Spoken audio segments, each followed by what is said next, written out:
Hey guys, this is Preeti. Welcome back to my channel. दोस्तों, आज हम बात करने वाले हैं एक 2015 रिलीज्ड हॉलीवुड मिस्ट्री थ्रिलर के बारे में जिसका नाम है ड्रिंक। इस कहानी की शुरुआत होती है एक एलिस नाम के लेडी के साथ जो गाड़ी लेकर बहुत हड़बड़ी में कहीं भाग रही थी। बहुत ही डिप्रेस्ड एंड फ्रस्ट्रेटेड दिखाई दे रही थी वो। उसके साथ उसके दोनों बच्चे भी थे, क्लिंट एंड बिली। और पता नहीं क्यों वो लोग भी काफी अपसेट लग रहे थे। काफी रात हो चुकी थी तो एलिस एक मॉडल के सामने गाड़ी रोकती है। उसे एक शेल्टर चाहिए थी, मगर उस मॉडल का ओनर ग्रेग उसे देखे बिना ही साफ साफ मना कर देते हैं। कहते हैं सारे रूम्स बुक्ड है, जबकि एंटर करने से पहले ही एलिस ने देख लिया था रूम नंबर 13 के सामने कोई गाड़ी पार्क्ड नहीं है, मतलब वो खाली है। तो उसे क्यों नहीं मिलेगा? इंसिस्ट करने पर ग्रेग कहते हैं उस कमरे में पानी की प्रॉब्लम है, इसीलिए उसे बंद रखा गया है।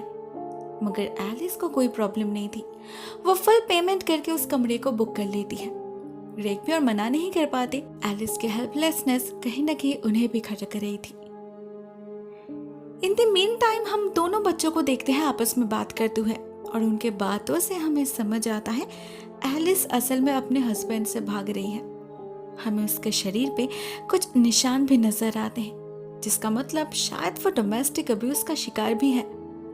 वैसे अपने पति के अलावा अपने बच्चों के साथ भी उसका रिश्ता कुछ खास नहीं है। कुछ ज्यादा ही ऑफेंडेड है वो उनसे।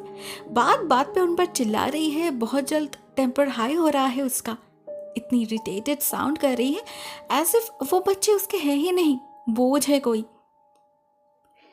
बिली तो सिर्फ 7 साल का है तो उसे सिचुएशन का कोई समझ नहीं, मगर क्लिंट एक टीनेजर है और उसे क्या चाहिए उसके बारे में भी बहुत क्लियर है। वो उसे अपने पिता के साथ ही रहना था। एलिस उसे बिल्कुल भी पसंद नहीं। लेकिन अगर ऐसा ही हालत है तो वो लोग आखिर उसके साथ है ही क्यों? और अपने माँ को मार खाते देखकर भी क्लिंट को उसका पिता ही पसंद कैसे हो सकता है? God knows. फाइनली सभी रूम नंबर 13 में एंटर करते हैं और करते ही उन्हें काफी वियर्ड चीज नजर आती है। उनके बाथरूम में सिंक के ऊपर मिरर पे लिखा था डू नॉट ड्रिंक। अब ग्रेग ने पहले ही उन्हें कहा था इस कमरे के पाइप्स खराब हैं, सालों से बंद पड़ा है कमरा।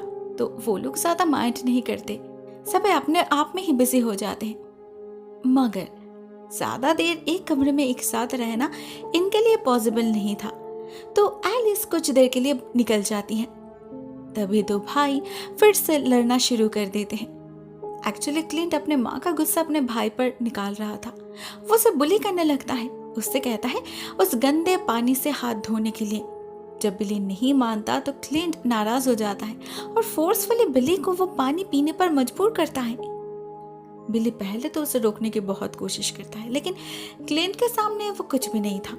भले उसे कितना ही गुस्सा क्यों ना आए, पानी उसे पीना ही पड़ता है। और उसे पीते ही अचानक कुछ हो जाता है उसे। बहुत जोर जोर से किसी के खुसफुसाने की आवाज सुनाई देने लगती है। चक्कर आते हैं, बस कुछ सेकंड के लिए ही। और फिर अगले ही पल अचानक से ही सब कुछ शांत पड़ जाता है। बिली कुछ भी समझ नहीं पाता उसके साथ अभी अभी हुआ क्या। डरे डरे अपने आंखें खोलता है वो, और तब उसे जो दिखता है उससे ज्यादा डर उसे लाइफ में पहले कभी महसूस नहीं हुआ था। उसे अपने सामने क्लिंट दिखता है, बेहद अजीब हालत में। उसके दोनों हाथ कटे हुए थे और मुंह भी नहीं था। हेल्पलेसली स्ट्रगल कर रहा था वो। उसके सामने ज्यादा देर रुकने की हिम्मत बिली को नहीं होती। वो किसी तरह बाहर निकल जाता है और बाथरूम का दरवाजा लॉक कर देता है। ठीक तभी कमरे में एंटर करती है एलिस। उसे लगता है दोनों बच्चे फिर से शैतानी कर रहे होंगे, लेकिन क्लिंट को देखते ही वो भी बहुत घबरा जाती है और बिली को लेकर बाथरूम में जाकर छुपती है। बार बार उससे पूछने लगती है ये सब हुआ कैसे। और बिली जब उसे बताता है उस पानी को पीने से ये सब कुछ हुआ, ठीक तभी एलिस को एक विजन आता है। वो इसी बाथरूम में एक और लड़की को देखती है, रोज को, लेकिन बैकग्राउंड बिल्कुल ही डिफरेंट था। वो देखती है रोज प्रेग्नेंट है और सुसाइड करने की ठान ली है उसने, क्योंकि इस हालत में अपने पेरेंट्स एंड फैमिली के सामने जाने की हिम्मत नहीं है उसमें। वो लोग उसे मार डालेंगे, तो उससे पहले खुद ही मौत को गले क्यों ना लगा ले। वो बाहर से उसका बॉयफ्रेंड कंटिन्यूअसली उसे रोकने की कोशिश किया जा रहा था। बहुत प्यार करता है वो रोज से और उस बच्चे से भी। उसे हमेशा से ऐसी ही एक छोटी सी फैमिली की तमन्ना थी। वो रोज से कहता है कि वो सारी जिम्मेदारी उठाने के लिए तैयार है, वो सब कुछ छोड़ छाड़ के उसके साथ भागने के लिए भी तैयार है, लेकिन रोज नहीं मानती। उसने मन बना लिया था। तो उसी वक्त उसी बाथरूम में उसी सिंक के सामने अपने आप को गोली मार देती है वो। उसका ताजा खून धीरे धीरे पानी में घुलने लगता है। एलिस जैसे बिल्कुल किसी सिनेमा की तरह सब कुछ देख पा रहे थे अपने आंखों के सामने। इवन उसे तो ऐसा फील होता है जैसे वो गोली उसी को लगी हो। लेफ्ट चेस्ट पर एग्जैक्टली उसी जगह पेन होने लगता है उसे। और दीवार पे जहां रोज का खून लगा था वो भी एलिस को दिख जाता है। साथ में सुनाई देती है उस लड़की के लास्ट वर्ड्स, मे बी अगले जन्म में हम सबको वही मिले जो हम सच में चाहते हैं। मगर यहाँ पर सवाल ये था, ये सब एलिस को ही दिखाई क्यों दे रहा, उसे ही क्यों और किसी को क्यों नहीं? इसका जवाब एलिस के पास भी नहीं था। मगर वो इतना समझ चुकी थी कि यह सिंक असल में एक विशिंग वेल है।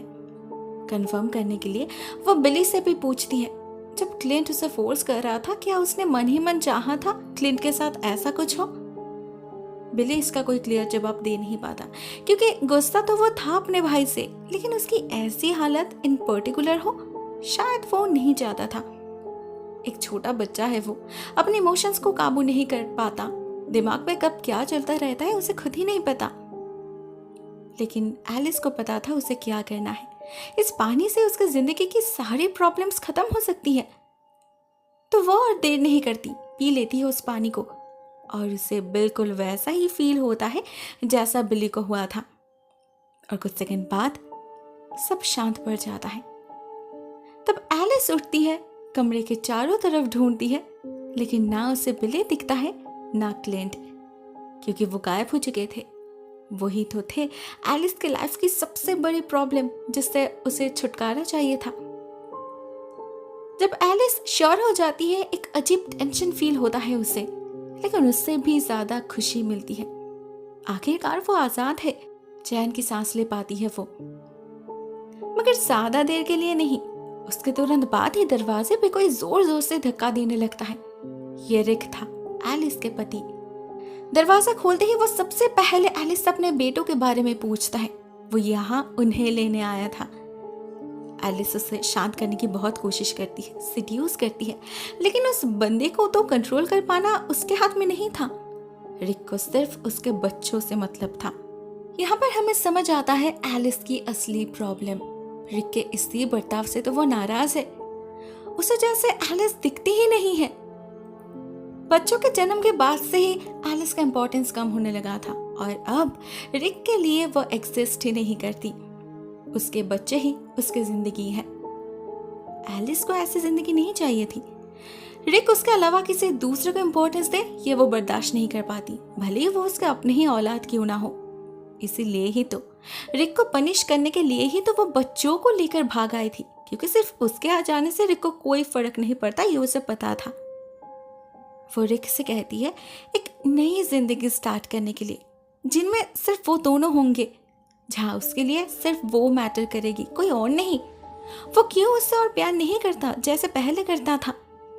जब अब में रिक बताता है, ऑफ कोर्स वो उससे प्यार करता है, अभी भी उतना ही प्यार करता है। उनके बच्चे भी तो उसी प्यार का हिस्सा है। वो अभी भी उसके लिए पागल है, बस अभी उसका प्यार करने का तरीका बदल गया है। वो लोग अभी कोई गर्लफ्रेंड बॉयफ्रेंड या फिर सिर्फ हस्बैंड वाइफ नहीं है, वो लोग पेरेंट्स बन चुके हैं। उनके बीच प्यार कम नहीं हुआ, बस प्यार का रूप बदल हुआ है। एलिस कब समझेगी इस बात को? रिक के जवाब से फाइनली एलिस को समझ आ जाता है उससे कितनी बड़ी भूल हो चुकी है। अपने ही बच्चों से जेलस थी वो। गुस्से और पागलपन में ये उसने क्या कर दिया? लेकिन जो हो चुका वो हो चुका। इस गलती को सुधारना उसके हाथ में नहीं था। उसे पता था वो कभी उनसे उतना प्यार नहीं कर पाएगी, ना उसके दिल में उन्हें पाने की चाहत है। सिर्फ उनका पिता ही उन्हें लौटा सकते हैं, जो उनसे सच्चा प्यार करते हैं। तो एलिस धोखे से रिक को वो पानी पिला देती है और बाथरूम से निकल जाती है। कुछ देर बाद जब रिक बाहर निकलता है, उसे देखकर चौंक उठती है एलिस। ये तो वही रिक है, सालों पुराना, जिससे उसने प्यार किया था, जिससे उसने शादी करी थी, जो ड्रिंक नहीं करता, गुस्से में उस पर हाथ नहीं उठा था, एग्जैक्टली पहली की तरह। रिक के साथ बिली भी बाहर निकल आता है और क्लिंट भी बिल्कुल ठीक हो चुका था। एलिस बहुत खुश हो जाती है कि उसे दूसरा मौका मिल चुका है, वो फिर से सब कुछ ठीक कर देगी। मगर ऐसा नहीं होता। बिली और क्लिंट उसे पहचान तक नहीं पाते, क्योंकि उनके दिमाग से उसकी यादें मिट चुकी थी, क्योंकि रिक शायद यही चाहता था। असल में रिक अपने परिवार से बहुत प्यार करता था, अपने पत्नी और बच्चों के साथ एक खूबसूरत जिंदगी बिताना चाहता था वो। लेकिन एलिस के जेलसी ने सब बर्बाद कर दिया। उसे कभी कोई बच्चे नहीं चाहिए थे, सिर्फ एक लवर चाहिए था जो उसे जिंदगी भर पागलों की तरह प्यार करे। एक फैमिली कितना अनमोल होता है वो एलिस कभी समझ ही नहीं पाई, और उसके इसी माइंडसेट ने रिक को उससे दूर भेज दिया, उसे बदलने पे मजबूर कर दिया। और उनके इस टूटे हुए रिश्ते का असर उनके बच्चों पर भी पड़ा। वो लोग भी बदलने लगे, उनके अंदर भी गुस्सा और नफरत जमा होने लगा, एक दूसरे को डोमिनेट करने लगे वो दोनों। क्लिंट स्मोक करने लगा, उसकी आदतें बदल गई सिर्फ और सिर्फ एलिस के कारण। शायद इसीलिए वो अपने माँ को पसंद नहीं करता। धीरे धीरे हालत ऐसी हो गई कि रिक के दिल में एलिस के लिए और कोई फीलिंग्स ही नहीं बचा। इसीलिए तो जब उसने वो पानी पिया, उसे वो सब कुछ मिल गया जो उसका ट्रू डिजायर था।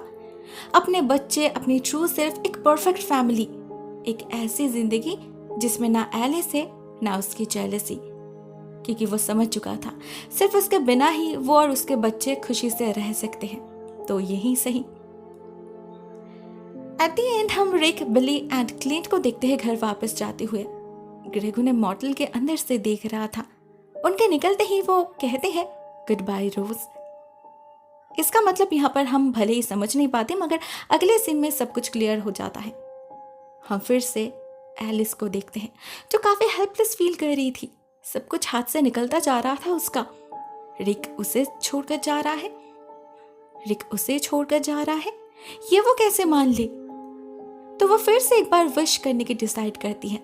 रिक को वापस पाने के लिए बच्चों से भी एडजस्ट कर लेगी वो, लेकिन ये उसका ट्रू डिजायर नहीं था। अपनी विश तो वो मांग चुकी थी और वो पूरा भी हो चुका था। अभी उसे वो ठीक नहीं लग रहा, ये उसकी प्रॉब्लम है। बार बार डेस्टिनी को ऐसे बदला नहीं जा सकता, ना उसे वो मौका मिलता है। जब वो टैप खोलती है, उसे और कोई गंदा पानी नजर नहीं आता। पानी क्लियर हो चुका था, अब ये उसके किसी काम के नहीं। यहाँ पर रिवील होता है इस फिल्म का ट्विस्ट। हम समझ पाते हैं ग्रेग ने क्यों रोज को अलविदा कहा, क्योंकि उसका कर्स खत्म हो चुका था। अब ये कर्स था, ये ब्लेसिंग, वो तो पर्सन एंड सिचुएशन पर डिपेंड कर रहा था। जैसे रिक के लिए ये ब्लेसिंग निकला और एलिस के लिए कर्स। हाँ, पहले उसे ये कर्स ही ब्लेसिंग लग रहा था, जब तक उसे रियलिटी समझ नहीं आई।